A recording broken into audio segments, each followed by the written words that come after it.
That night, Diana dreamed again. But this dream felt different.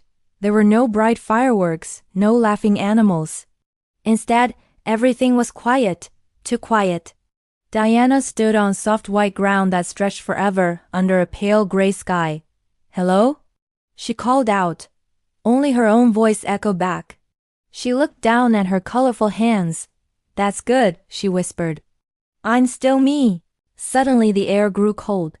A long shadow slid across the ground, growing taller and darker. It had no face, only a gentle, sad shape. "What are you?" Diana asked. In a low, soft voice it replied, "I am the shadow without color." Diana felt a little scared, but more curious than anything. "Why are you here?" she asked. The shadow lowered itself. "I was forgotten." With a soft wind, the ground melted away, and they were floating above the land of colors. But it looked all wrong. The colors were tired and angry. Red was harsh, blue felt cold, and yellow was too bright. "What's happening?" Diana asked. The shadow spoke quietly. "When feelings are ignored, colors become unbalanced." Just then Spark appeared, glowing weakly. "Diana," he said, worried, "the balance is breaking."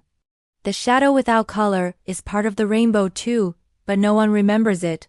Diana turned to the shadow. "You're part of the rainbow?" The shadow nodded. "I am the color of rest, silence, and calm.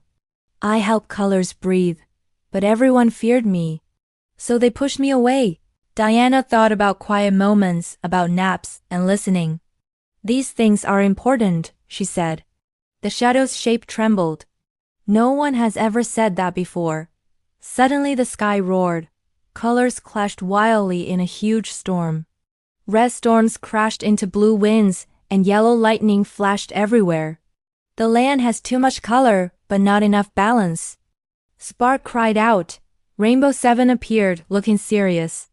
"Diana," she said, "to save the land of colors, you must help the shadow find its place.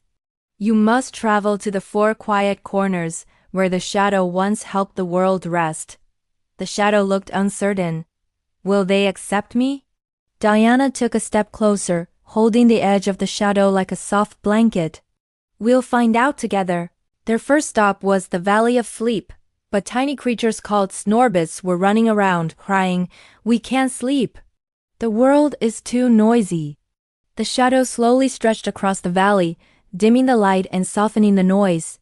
One by one, the snorbits yawned and fell asleep. The valley glowed gently, not bright, not dark, just right. Next, they reached the listening lake. Animals were all talking at once, shouting that no one listens. The shadow moved across the water, calming the waves. Diana helped them take turns, listening carefully to each one. Soon the animals began listening too, and the lake became as smooth as a mirror. Then they came to the cave of feelings. A small orange monkey was crying. "I don't want to be sad," it sniffed. Diana sat beside it. "Sad is okay sometimes," she said softly. The shadow wrapped around them gently, and the cave glowed warmly. The monkey smiled through its tears. Their last corner was high above the land, in the space between the stars. "These spaces matter," Rainbow 7's voice echoed. "Without space, stars cannot shine." Diana and the shadow just floated, feeling the quiet. Suddenly the shadow changed. It shimmered with deep silver, soft purple, and calm blue. "I have color," it said, surprised. Diana smiled. "You always did."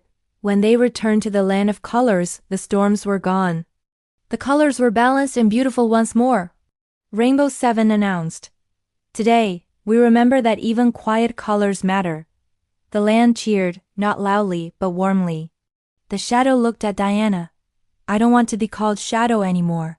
Diana thought for a moment. "What about calm?" The being smiled. "I like that." From that day on, the rainbow had a new color. Calm. Diana woke up in her bed, the morning sun streaming in. Everything felt peaceful. At school that day, Diana noticed something. When kids argued, she listened. When things got loud, she stayed calm. When someone was sad, she sat with them. And somehow things got better. That night, she saw a soft, gentle rainbow outside her window.